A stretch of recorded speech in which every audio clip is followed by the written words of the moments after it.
We're here to talk about incrementality measurement in retail media. And I'm Matt Voda, CEO of OptiMine. Joining me here, Jaiah. Good afternoon, I'm Jaiah Kamara with Best Buy Ads. I'm going to turn it over to Jaiah in a minute to talk all things Best Buy Ads. But I wanted to just share a quick story before we jump into things. And for a little context, it was 2020 and the pandemic was in full swing. World was shutting down, and we had just completed a pilot for this work with Best Buy and had been greenlit to go into production.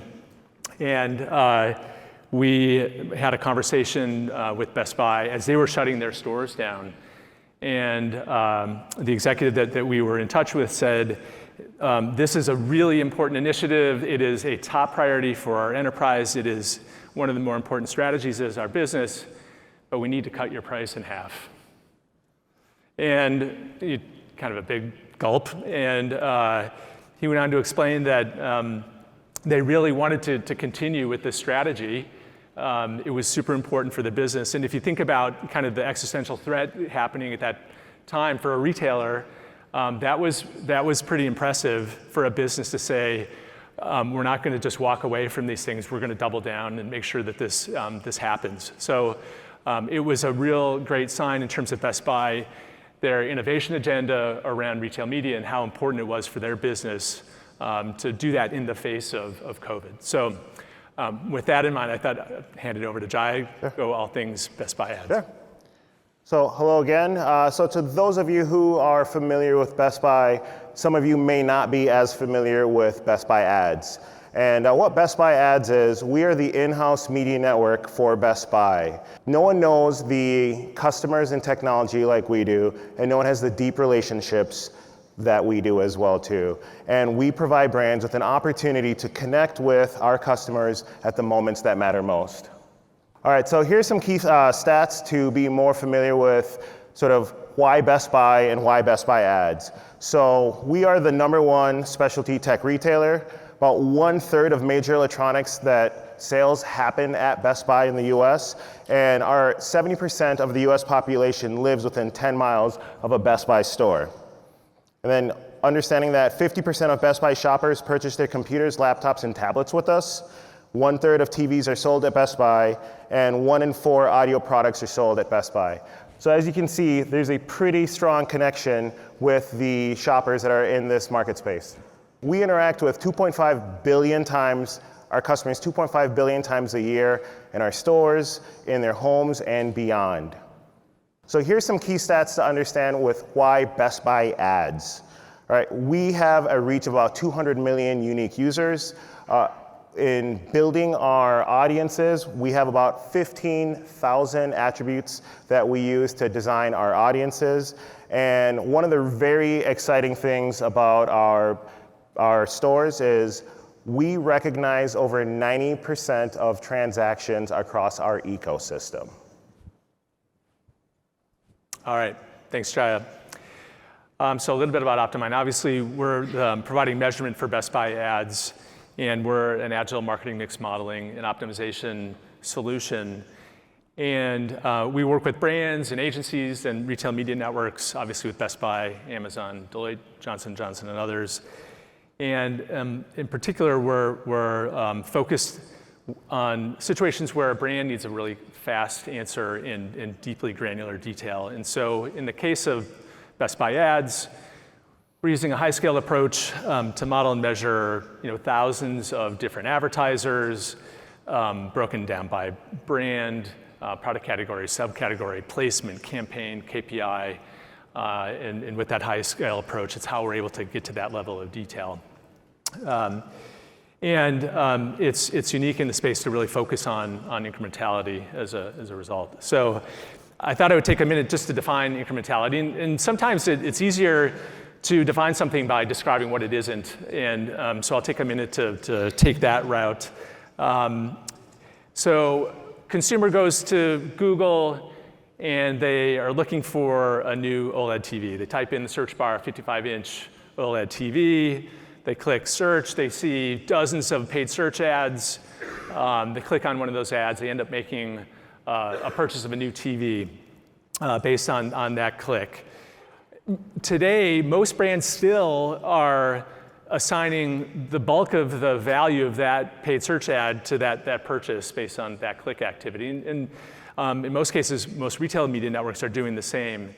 And it's frankly how Google has built a $100 billion ad revenue business kind of on the assignment of that value based on that click. But we should all be really clear that is not an incrementality measure.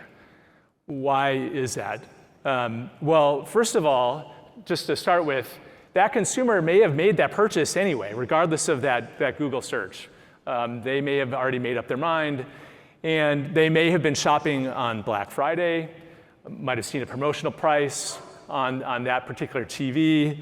And we shouldn't forget about the fact that consumer in that kind of pre-purchase evaluation probably saw many different ads across channels in the days, weeks, months leading up to that search. And so why wouldn't any of those ads also have a value in that decision as well? Well, the likely answer is that all these factors, and probably a lot more, influence that decision. And in order to get a better answer, we have to account for all those factors. So we need a better definition around incrementality.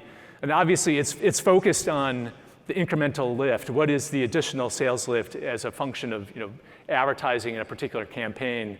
But we get there by accounting for lots of other factors like the economy or seasonality, pricing, promotional factors. And additionally, we need to account for all of the other advertising that happens in that same time frame to get a total or more complete answer in terms of those influences. If we put it another way, we can get to that incrementality kind of metric if we stop the campaign and sales are reduced. That really is the incremental lift that's being driven by that campaign. So if we stop that ad, what is that impact? And in totality, then we're not just focusing on one particular ad in one particular point in time, but we're looking at kind of the total impact across all these factors.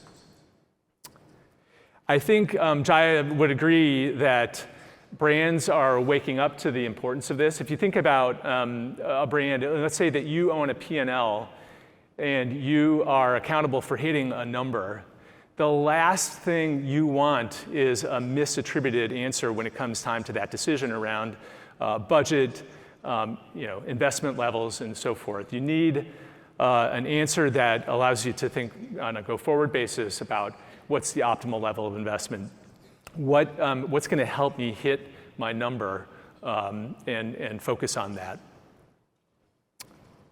So one thing I should have done in the beginning of my presentation is sort of help you guys understand what I do and what my team does.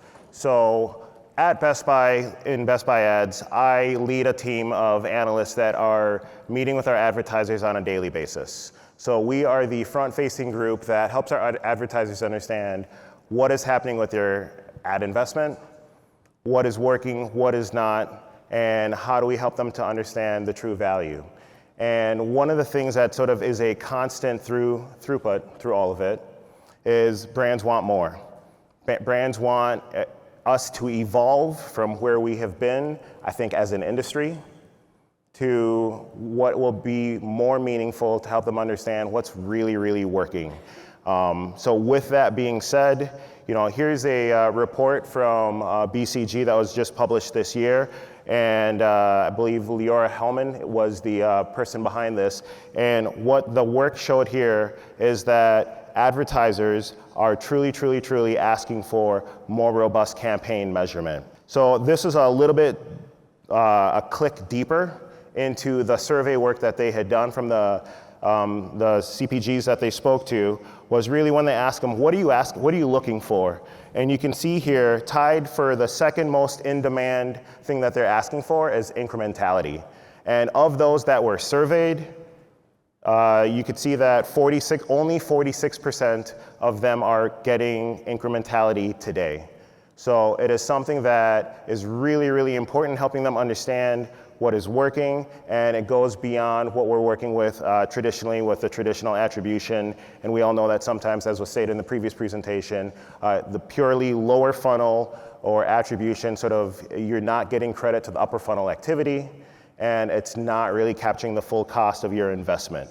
So with that being said, I'm hearing it, I'm seeing it on a daily basis. We recognize that it's really important. Earlier at the stages of the relationships with our two organizations, we did have an advertiser, a key partner, saying, hey, we need to see the incrementality. So it's really important to us to be able to get at a layer of the granularity that can deliver incrementality to the ad investment to the vendor at the vendor level, not only at the vendor level, but also at the VP level, the product classification. So that is one thing that we have invested heavily in, and we are invested to continue to go to that journey and how to continue to refine it and refine it and refine it. And as you can see here from BCG's report, you look at how many people at the bottom there are getting ROAS and how in demand is that today. So you can see that the marketplace, the advertisers, the brands, the CPGs are recognizing they need something that is a better indicator of what their ad dollars are doing.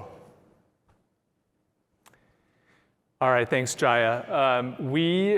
When we started this work over 5 years ago, we knew that Best Buy was kind of thinking long-term and was out ahead of the market. And so I thought I'd take a minute just to describe what happens with the modeling and measurement process. For Best Buy ads, we're using a 26-month rolling history. We're modeling and measuring and actually building, training, scoring new models from scratch every month, mainly to capture all the new activity in the market, consumer behavior changes that happen, kind of market dynamics, using daily level data inputs into the model, and just constantly refreshing month by month by month. And with that approach, we're accounting for all media, digital and traditional, all placements, so both on-site and off-site, and then moving beyond just e-commerce sales and also including in-store. As I mentioned before, we're accounting for all those external factors, economy, seasonality, and so forth. But we're also looking at some operational factors like inventory or store hours or staffing levels.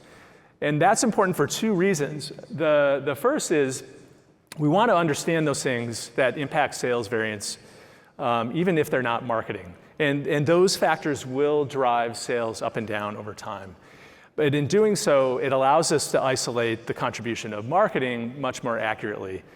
We're actually pulling apart the marketing influence from those other factors so that we have a better read in terms of the incremental impact of campaigns that are running during that time. And from there, then, we're breaking it down into a lot more detail. We're building out models by brand, so Apple, Samsung, LG, Microsoft, and others, but we're going deeper by kind of category, subcategory. And we're building a model then for Apple, but Apple iPhones. And so we're looking at those campaigns and their impacts on Apple iPhone sales within Best Buy. And that's a very different model than Samsung and Samsung TVs or Samsung appliances. Those are all separate and unique. And we're looking for that signal for those more precise campaign executions over time and not rolling it up into a big bucket, because there's a lot of variance that happens kind of deep in those weeds, and we want to isolate and identify the kind of the lift or the value or impact that the campaigns are having. And then providing those measures back to Best Buy in terms of how did performance go from the previous month, but then also arming the Best Buy team then to work with those brands on a go-forward basis to really look at ways to optimize and place investments more intelligently to drive additional lift. So it's a lot different than the way most retail media networks function on that basis. And most retail media, is still relying heavily on last click. And the problem with last click is that it's just not accurate. The Northwestern University just had a study out in the last year that showed the average error rate of a last click model is 160% plus on average. And so if you're managing a P&L and you're relying on that metric to make decisions, that's not going to work so well.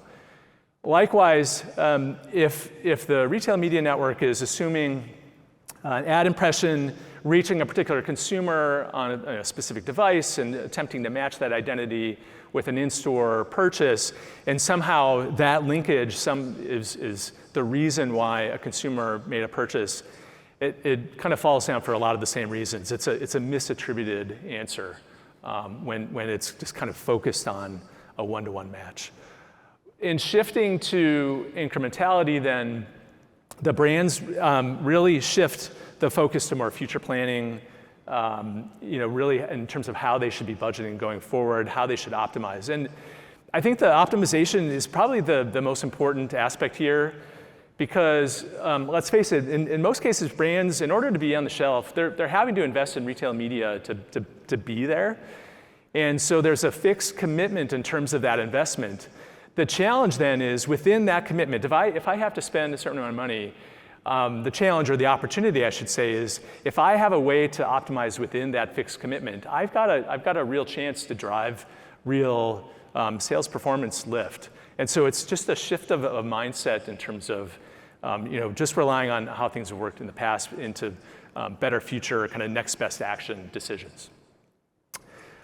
So I'm going to turn it over to Jaiah. This is probably the most important piece of this. Sure. The lessons learned in this journey.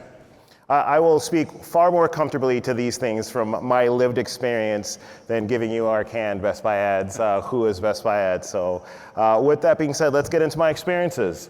All right, first and foremost, I have to abundantly state this: advertisers are increasingly demanding incrementality. Right? So it is something that this is real. You are seeing more and more writers out in the marketplace continue to communicate this. Andrew Lipsman is out there constantly beating this drum as well too, that incrementality is really where we should be focused from a media measurement perspective. It's complex and challenging. It is something that to go from where we started to where we are, there are many pieces, all of the vehicles, a lack of standardization across the journey, all the different partners. This is something that I don't want to sort of say it was easy peasy, we got to snap our hands and we got from A to B. Third-party incrementality measurement reduces the perceived bias. So it is important for me to say we're not grading our own homework. It's important for me to say, hey, we've gone to a trusted third party that is a professional in this space to help guide us and make sure that we are doing it correctly. It is important to have unbiased weighting for your inputs and outputs. We want to be as accurate as possible. We want to make sure that we are not putting our thumb on the scale or appearing to put our thumb on the scale. So we need to make sure that we are using unbiased inputs to make sure that we are coming forward to our advertisers with reporting that is, as objective and unbiased as possible. Data quality is crucial. I mean, I don't have to tell this room garbage in, garbage out.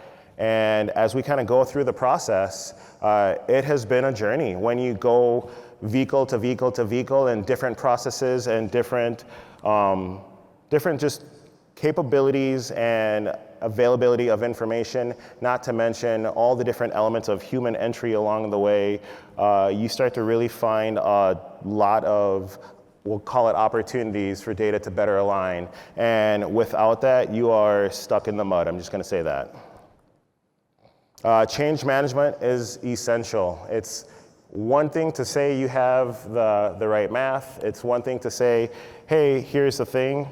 We could know it in theory. We can know it. But then taking it to the masses, taking it to either sales partners or other advertisers, people who are less familiar with it. When you have a whole marketplace that's familiar with ROAS, when you have a whole marketplace that is just consistently doing things one way and they're used to looking at numbers and attribution that are telling them a different story about bottom of funnel performance, so it is not just a snap your fingers and all of a sudden everyone's going to be all in and ready to go. So how do you effectively do the change management to bring the right partners along? You're presenting the right information in the right sequence, and you're telling the right story to help people understand the value of what you are doing.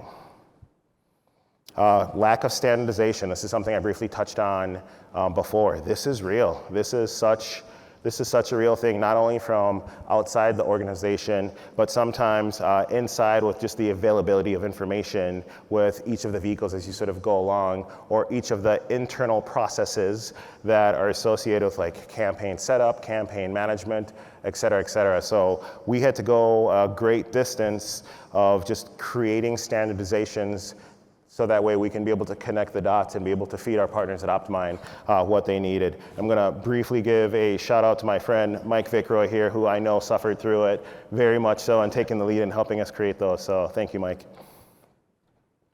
Shifting from ROAS to incrementality can feel complex and unfamiliar. This kind of goes back to some of that change management that I spoke about, in the sense that ROAS is a very simple formula. It is a very simple formula, and for people to go to a mixed model where they don't understand what are all the inputs that go into an econometric model, when they don't understand, hey, but my ROAS says this, but your model says that, it is a journey to get people to understand something that's far more complex than when you have something as simple as the math behind ROAS.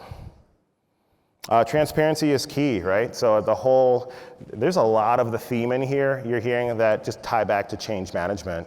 And again, when you're taking something that is complex that people are less familiar with, and how do you bring them along the way? Well, finding as many opportunities that you can to be transparent. I mean, I appreciate here Matt showing, like how they sort of do their modeling, and their team and Mike being willing to come into conversations with our advertisers to really help people understand sort of what is the method behind the madness that helps them understand how we get to the formulations that we do. And then my last point for you all, it's not a quick fix. Kind of hit on that at the beginning of the presentation as well too. It's something that we recognize that it's imperative that we started. And if it's something that you're considering, if you're not sort of doing something along the lines now, that understand that it's important that you get started, understand that it is not going to be perfect, that it is going to be a journey to continue to iterate, and how do you get better about it? How do you continue to do different things to improve your model, improve your understanding of what's sort of going on, and continue with that journey. And then a commitment to improving it, and that's where we are right now. We are on this journey. We have started. We're committed to learning, and we're committed to the continuous effort to improve it. All right, and I think we're taking time to answer questions. Thank you both. That was great. Yeah, so we actually do have a number of questions I see coming in. Oh, all right. So we'll start at the top. How do you measure for high funnel ads impacting low funnel metrics?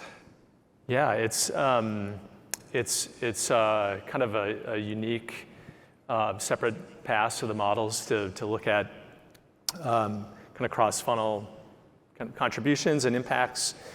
And I think the challenge with some of that is what do we do when you have literally tens of thousands of campaigns running, bouncing across each other. And so some of the challenge there is to, obviously to measure the cross-funnel impact, but not get paralyzed with the enormous amount of signal that's bouncing in that kind of complex ecosystem. So, there's some approaches to kind of try to simplify that, but not walk away from it. Okay. All right, so for MMM models, do you go and change the controls every quarter? Also, how much data do you have in the model? How many quarters? It's a rolling 26-month model. It's not quarterly based. We're building new models every month. That's also another learning.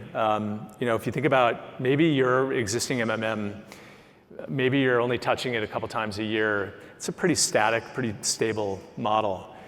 The problem with that, though, is that if your market is super dynamic, like retail, there's a lot happening between those model refreshes that you're missing. And so we recalibrate controls, media on a monthly basis, and it's important so that the brand has the latest answer and not a static answer that's stale. And more importantly, it's an answer that reflects the current market conditions, not what happened 6 or 9 months ago. Gotcha. Okay.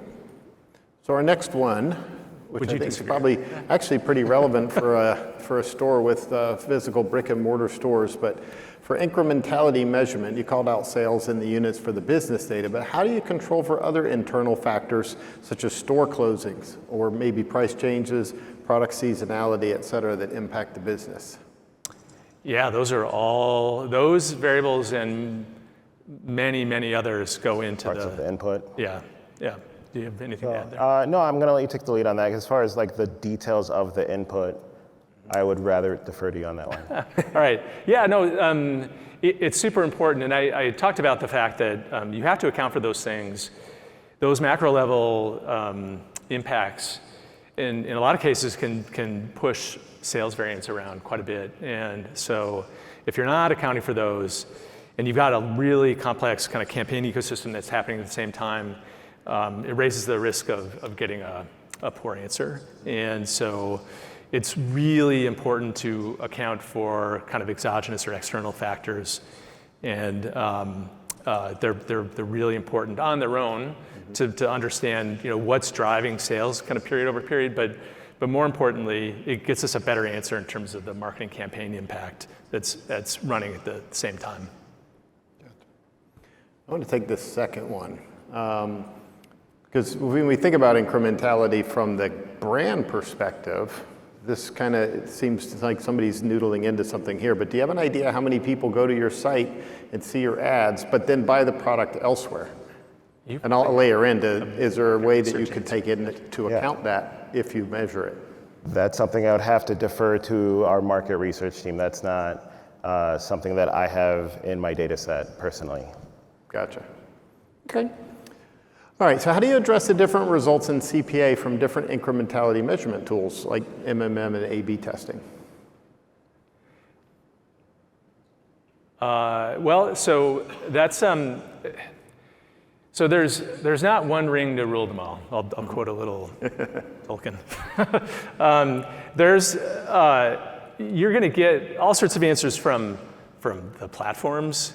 Web analytics is going to have a different answer.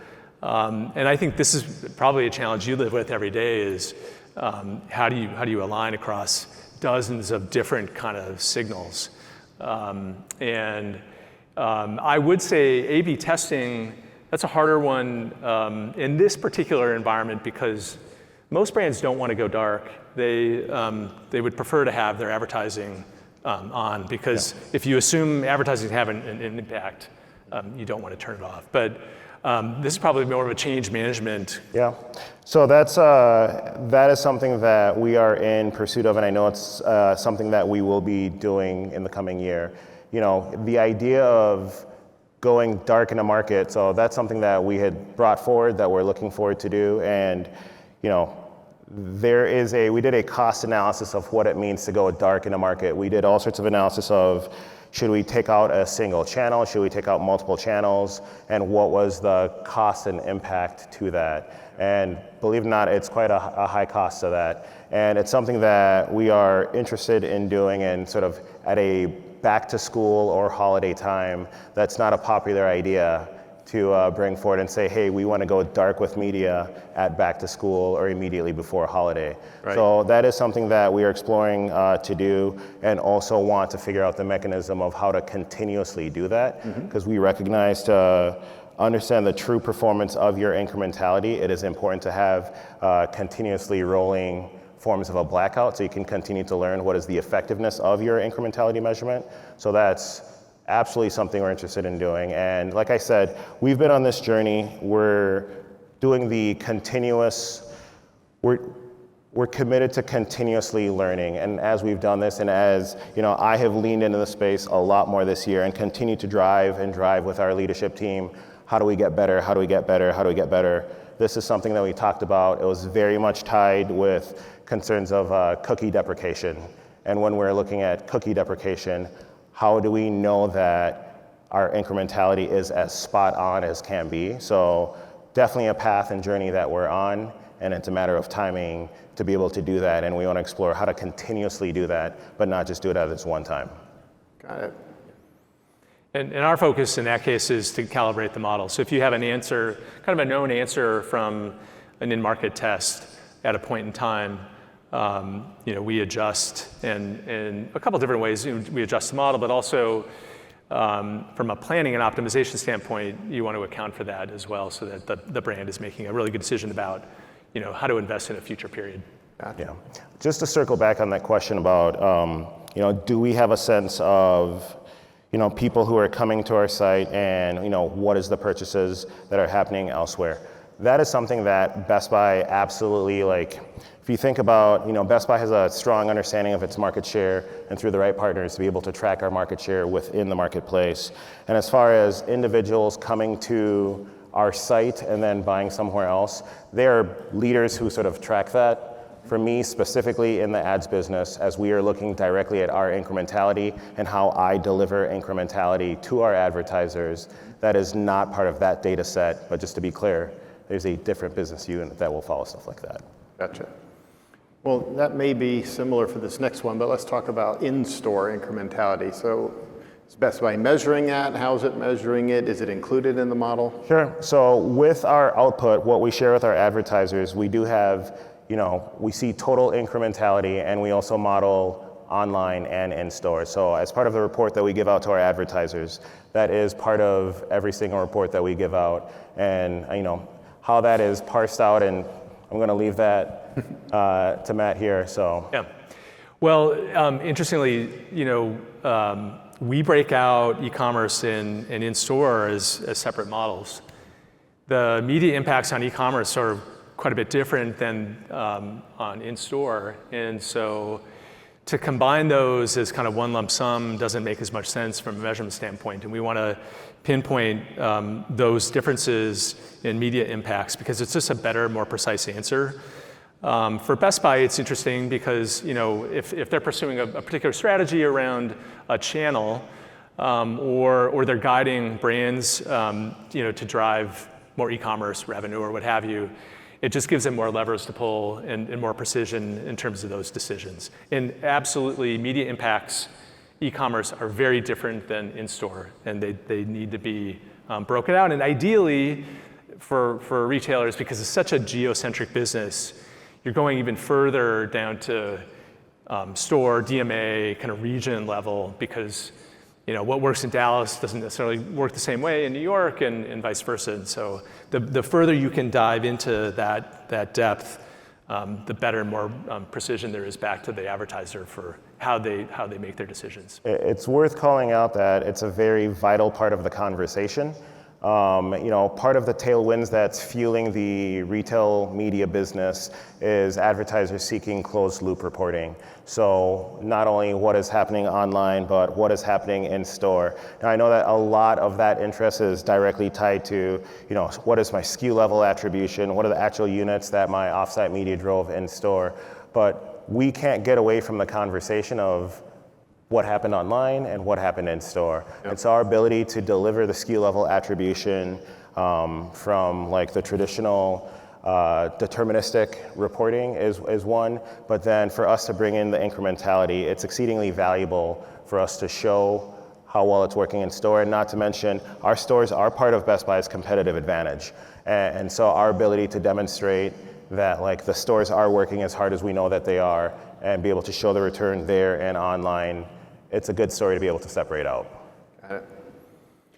Jaiah, in your slide of lessons learned, you talked about the importance of third-party measurement. So with a third-party measurement provider, how do you ensure customization, data ownership, and avoid the black box solution? Yeah, so that is an ongoing challenge with individuals, and our ability to sort of come forward and simplify the explanation to people, to be able to demonstrate to them, take them through what goes into the econometric model and show them that like, hey, you know, like we have all these inputs and really try to explain it to them.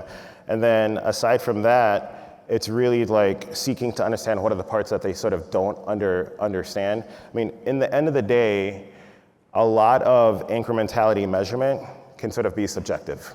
And what I mean by being subjective is the fact that there are how many different measurement companies out here that are doing some form of incrementality measurement, and we're all gonna walk away with slightly different performances. Or if you look at from each of the respective RMNs that exist out there, and vendors going to us and a competitor, and they're going to get different incrementality scores. They're all using some version of a different model, some version of different number of inputs, et cetera, et cetera. It's a matter of understanding what is the threshold that this reporting needs to meet to make us feel confident that the correlation of what they're demonstrating with the media is tied to our performance, and what is that threshold that we're comfortable with to sort of stand behind. And what OptiMine has demonstrated is something that we feel quite confident behind, and many of the smart people far smarter than me in the organization, truly understand and believe like these guys are doing it right. You know, the MAPE that these guys deliver is something that I feel very good to stand in front of our advertisers and say, hey, we're using a partner that delivers a MAPE of this, and that is a high degree of confidence that I feel in, that I'm willing to go out and champion internally here, et cetera, and know that this is a model that represents a truth that we can stand behind. Matt, maybe for you, do the measurements include randomized controlled trials? Well, we kind of just talked about that. And I know it's part of the roadmap that Jaiah talked about, and the fact that, you know, there are risks to going dark with a portion of the audience and back to school and so forth. So I know it's part of Best Buy's roadmap, and we're ready to calibrate, you know, once those tests are rolled out. What's your thoughts on MMM for the services industry, and how would you measure it properly, applying it in that type of a business? That is a good question. So Geek Squad. Well, it can work just as well. This is another product. Yeah, I mean, it doesn't matter if it's a physical product or a service. Yeah, the services are skewed up in our system the same way any other product is. So the inputs are the same. Yeah, and it's actually by breaking out and modeling at a kind of product category, subcategory level, that does allow us to model and measure services uniquely or differently than, you know, an appliance or a computer or a laptop and so forth. So Geek Squad it's just a product in the product catalog. Yep. So the model that we use, the OptiMine model, how it's applied primarily is with our day-to-day vendor reporting. So it is at a level of granularity that is exceedingly helpful to be able to, you know, take it down to a, like we said, a product class level. So not only, you know, if you think of VP, product VP would be at the highest level, call it computing. And when you get into class, we're talking about whether if it's a tablet or a, you know, one of the dynamic ones that you can sort of flip around, or regular game, whatever that class may be, having that level of granularity to understand a specific campaign's performance and driven lift on any one of those product classes allows us to have some pretty meaningful conversations and be able to provide a level of detail that, you know, that we look to continue to develop on. All right, looking at the clock, maybe we have time for 2 more questions. You guys have been very popular. They still go off the bottom of the screen, but do you guys see anyone on here you're particularly interested in addressing in our last 2? I should have brought my glasses. If not, I'll just ask. Oh, I'll take the number 8. So the question is, models rely on historical data to inform the future. They absolutely do. With models being rebuilt on a monthly basis, how confident are you in data providing strong and reliable insight? Well, I should clarify. So we are rebuilding models on a monthly basis. It's not just a model for that month. It's a rolling period of time. So we're accounting for history, but we're also calibrating, if you will, with the latest kind of market conditions and activity. But it isn't just a model for the last 30 days. We want to account for that, but we also don't want to lose sight from what happened, prior to that. So it's a combined answer. Got it. How about we take that top one then? Are there incrementality measures that you do or could report that would be relevant to other networks, allowing direct comparisons? That's all you, Jaiah. Can they expand on that briefly? I want to make sure I understand it correctly. I guess are there things that are relevant to other retail media? Yeah, I would interpret it that way as well. Like, are there things that you all would measure that an advertiser could directly compare their performance with someone else? Oh, well, it really depends on how that other retail media network is doing their measurement.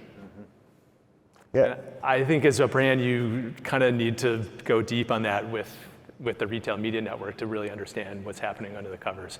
If it's apples and oranges, I'm not sure there is a direct comparison. But I mean, when I think about that, I just kind of come down to like, what are the inputs that they are using? Or you think about even some people might be using something that is going to be giving more weighting to recency, that will be doing more weighting towards clicks. That would be, so it's just like, are they standardizing? So I know that we very much make a very serious effort to standardize on a KPI that allows it to work across all. And I know we've talked to other partners that are saying, hey, well, you should add this or you should add that. And so it's a matter of like, when they're mixing and matching different inputs. So it's like, as long as I know that we're relying on the same formats of inputs and we're using the same methodology to sort of do that calculation, I'd say yes, then it allows for more direct comparison. But until I understand, like how similar or different our methodology is the level of confidence I'll say yes, that's a 1-for-1. But without knowing that level of detail, I don't feel confident saying, well, yeah, it's the same or not. Right. So makes sense. Well, thank you both very much. Yeah. Extremely popular. A lot of questions we didn't get to. Feel free to find these guys at the reception. All right. And keep going. Thank you both so much.